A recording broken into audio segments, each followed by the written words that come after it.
शुक्रबार काठमाडौँको तिनकुन्नीमा भएको राजावादीहरूको जनविद्रोह के देशै कब्जा गर्ने किसिमको थियो? यो सुन्नुहोस्।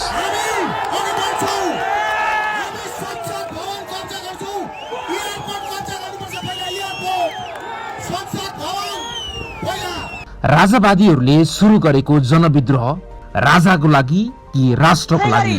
आगो लगाइसकेका छौं एउटा घरमा अनि अब यसै गरी हामी अरु घरलाई पनि आगो लगाउन जाँदैछौँ। यो भने गम्भीर समीक्षाको सवाल हो।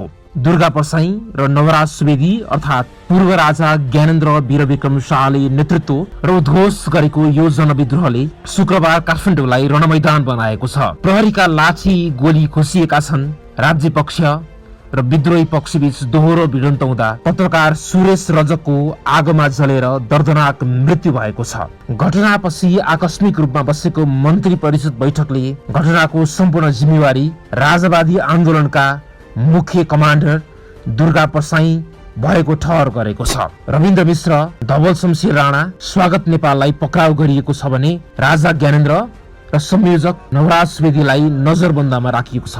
राज संस्था पुनर्स्थापनाका लागि संयुक्त जनआन्दोलन समितिले वार्ताको लागि 1 हप्ते अल्टिमेटम प्रस्तुत गरेको छ।